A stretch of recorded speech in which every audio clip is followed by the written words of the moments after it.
Hi ಎಲ್ರಿಗೂ, welcome to YouTube madam channel. ಇದು ನಾನು ಕೋಲ್ಕತ್ತಾ ಹೋಗೋ ದಿನದ ಮಿನಿ ವ್ಲಾಗು. ಹೋಗೋ ಹಿಂದಿನ ದಿನಾನೇ ನನಗೆ ಸೂಟ್ ಕೇಸ್ ಎಲ್ಲ ಪ್ಯಾಕ್ ಮಾಡಿಕೊಂಡೆ. 4 ದಿನದ ಸ್ಟೇಗೆ ಏನೇನು ಬೇಕು, ಕ್ಯಾಶುವಲ್ಸು, ಫಾರ್ಮಲ್ಸು, ನೈಟ್ ವೇರ್ಸು ಎಲ್ಲ ಪ್ಯಾಕ್ ಮಾಡಿ ರೆಡಿ ಮಾಡಿ ಇಟ್ಕೊಂಡೆ. ಬೆಳಗ್ಗೆ ಎದ್ದು ರೆಡಿ ಮಾಡ್ಕೋಬೇಕು ಅಂದರೆ ಇದೆಲ್ಲ ಕಷ್ಟ ಆಗುತ್ತೆ. ಹರಿಬರಿಯಲ್ಲಿ ಏನೇನು ಬೇಕೋ ಅದನ್ನು ಮರ್ತೋಗೋ ಚಾನ್ಸಸ್ ಇರುತ್ತೆ ಅಂದ್ಬಿಟ್ಟು ನೈಟೇ ಎಲ್ಲ ಪ್ಯಾಕ್ ಮಾಡಿ ರೆಡಿ ಮಾಡಿ ಇಟ್ಕೊಂಡೆ ನನ್ನ ಸೂಟ್ ಕೇಸ್ನ.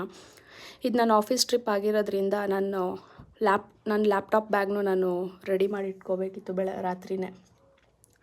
ಮೇಯ್ನು ನನಗೆ ಆಫೀಸ್ಗೆ ಏನು ಬೇಕೋ ಅದು ಮೇಯ್ನ್ ತೊಗೊಂಡೋಗ್ಬೇಕಾಗಿತ್ತು. ಹಾಗಾಗಿ ನಮ್ಮ ಆಫೀಸ್ ಬ್ಯಾಗಲ್ಲಿ office laptop, charges, mobile charger, headphones, office ವರ್ಕಿಗೆ ಏನೇನು ಬೇಕೋ ಅದೆಲ್ಲ ರೆಡಿ ಮಾಡಿ ನೈಟೇ ಈ ಬ್ಯಾಗ್ನೂ ರೆಡಿ ಮಾಡಿ ಇಟ್ಕೊಂಡೆ.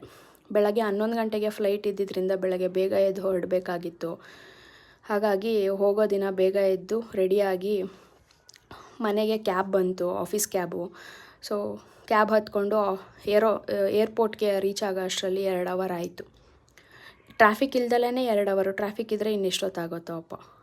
ನಮ್ಗೆ ಟರ್ಮಿನಲ್ 2 ಅಲ್ಲಿ ಬೋರ್ಡಿಂಗ್ ಇದ್ದಿದ್ದರಿಂದ ಟರ್ಮಿನಲ್ 2 ಅಲ್ಲಿ ಇಳ್ಕೊಂಡು ಅಲ್ಲೇ ಆಚೆಗಡೆನೇ ಬೋರ್ಡಿಂಗ್ ಪಾಸ್ನ ಪ್ರಿಂಟ್ ಮಾಡಿಕೊಂಡು, ನಮಗೆ ಬೇಕಾಗಿದ್ದಿದ್ದು ಬೋರ್ಡಿಂಗ್ ಪಾಸ್ನ ಪ್ರಿಂಟ್ ಮಾಡಿಕೊಂಡು ನಾವು ಬ್ಯಾಗ್ನೆಲ್ಲ ಚೆಕ್-ಇನ್ ಹಾಕಿ, ಇನ್ನೂ 1.5 ಅವರ್ ಟೈಮ್ ಇತ್ತು ಬೋರ್ಡಿಂಗಿಗೆ. ಹಾಗಾಗಿ ಟರ್ಮಿನಲ್ 2 ಆ ಏರ್ಪೋರ್ಟ್ನೇ ಒಂದು ಸುತ್ತ ಹಾಕ್ಕೊಂಡು ಅಲ್ಲಿಂದ ಒಂದು ಕಡೆ ಒಂದು ಜಾಗ ಮಾಡಿದ್ದಾರೆ ಹೋಗೋ ಬರೋ ಏರೋಪ್ಲೇನ್ಸ್ನ ನೋಡೋದಕ್ಕೆ ಅಂತ. ಅಲ್ಲಿ ಕೂತ್ಕೊಂಡು ಸ್ವಲ್ಪ ಹೊತ್ತು ಹೋಗೋ ಬರೋ ಏರೋಪ್ಲೇನ್ಸ್ನ ನೋಡೋ ಅಷ್ಟರಲ್ಲಿ ನಮ್ಮ ಬೋರ್ಡಿಂಗ್ ಸ್ಟಾರ್ಟ್ ಆಯಿತು. ಹೋಗಿ ನಮ್ಮ ಬೋರ್ಡಿಂಗ್ ಮುಗಿಸ್ಕೊಂಡು ನಮ್ಮ ಪ್ಲೇನು ಸ್ಟಾರ್ಟ್ ಆಯಿತು. ನಾವು ಟಿಕೆಟ್ಸ್ ಬುಕ್ ಮಾಡಿದಾಗಲೇ ಮಧ್ಯಾಹ್ನದ ಮೀಲ್ಸ್ನೂ ಬುಕ್ ಮಾಡಿದ್ವಿ. ಮಧ್ಯಾಹ್ನ ಟ್ರಾವೆಲ್ ಆಗಿದ್ದರಿಂದ ಊಟಕ್ಕೆ ಏರೋಪ್ಲೇನಲ್ಲೇ ಮಧ್ಯಾಹ್ನದ ಮೀಲ್ಸ್ ಬುಕ್ ಮಾಡ್ಕೊಂಡಿದ್ವಿ. ಹಾಗಾಗಿ ಏರೋಪ್ಲೇನಲ್ಲೇ ಊಟ ಮಾಡಿಕೊಂಡು ಅಲ್ಲೇ ಇನ್ನೂ 1.5 ಅವರು ಏರೋಪ್ಲೇನಲ್ಲೇ ನಿದ್ದೆ ಮಾಡಿ ಎದ್ದೇಳೋ ಅಷ್ಟರಲ್ಲಿ ನಮಗೆ ಕೋಲ್ಕತ್ತಾ ಬಂತು. ಈ ಏರೋಪ್ಲೇನಲ್ಲಿ ನಾನು ಏನು ಊಟ ಮಾಡಿದೆ ಅನ್ನೋದು ಇನ್ನೊಂದು ಮಿನಿ ವ್ಲಾಗ್ ಬರುತ್ತೆ, ಹಾಕ್ತೀನಿ ನೋಡಿ ಅದನ್ನು. ನಾವು ಮಲ್ಕೊಂಡು ಎದ್ದೇಳೋ ಅಷ್ಟರಲ್ಲಿ ಕೋಲ್ಕತ್ತಾ ಬಂತು. ಕೋಲ್ಕತ್ತಾಲ್ಲಿ ಇಳಿತಿದ್ದಂಗೆ ಸೆಕೆ ಹೆಂಗೈತೆ ಅಂದರೆ ತಡಿಯೋಕ್ಕಾಗ್ದು.